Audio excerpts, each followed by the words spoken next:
guys! Welcome to my new video. This is Roselyn. Kumusta kayong lahat? Ako napaka-busy ko today at late ako natapos. So, it's already 6:45 in the evening here. So, usually yung dinner ko talaga is 5:30 kaya late ito. Madali ang itong dinner ko na to na ipapakita sa inyo. So, yung recipe ko tonight is chicken curry salad. So, madali lang siyang gawin at siguro mga nasa 10 minutes lang siya pag nahanda nyo na lahat yung ingredients nyo, yung chopping, tsaka yung cleaning and everything. So,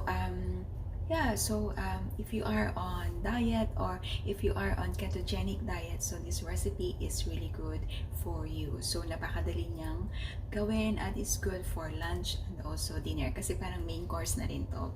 Well, depende. Nakikita nyo naman sa katawan ko, ang liit-liit ko. So, actually guys, hindi ako on diet ha.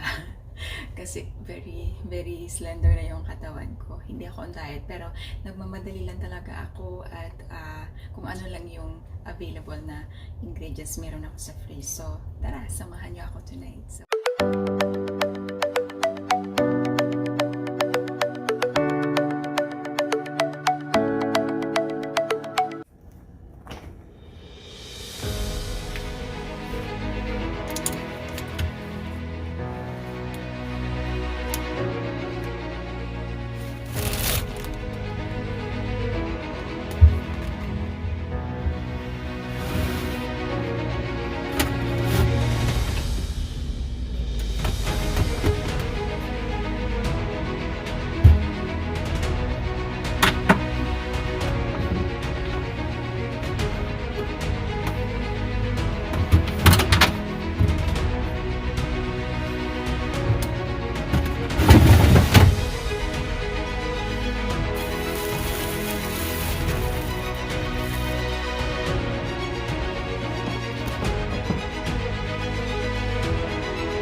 and one teaspoon of curry powder.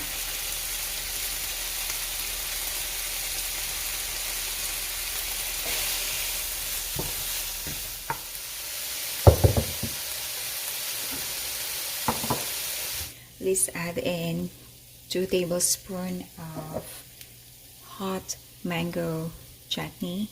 There are many types of mango chutney, so I chose this. You can use the sweet, but most of mango chutney actually are sweet, so it's because I like spicy, so I chose the hot mango chutney.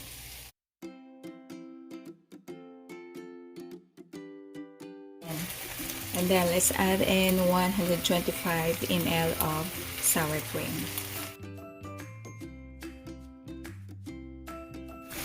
Okay. Then just stir.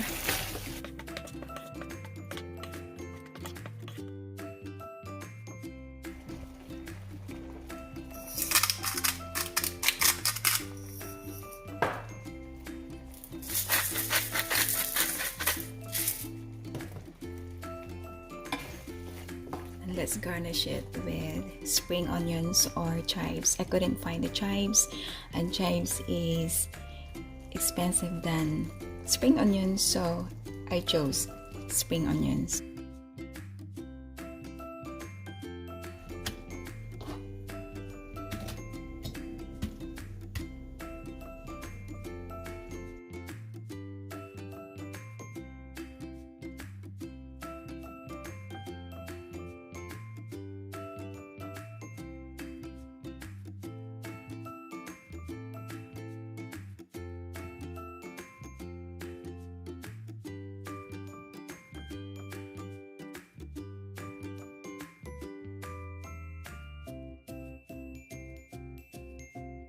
Okay, so let's add in the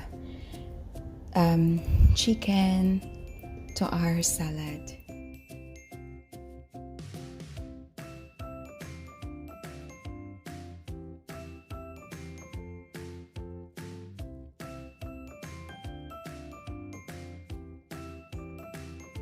Okay, so that's our chicken curry fruit salad.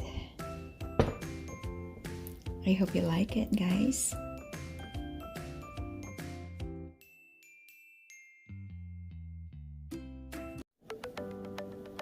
Alright guys, thank you so much for watching. So if you like this video, please don't forget to hit the like button, comment down below, and if you haven't subscribed to my channel yet, please do consider subscribing to my channel up here.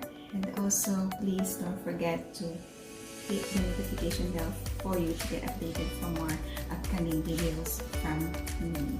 So thank you so much, and I hope you like this video. Thank you so much for watching. God bless. Bye.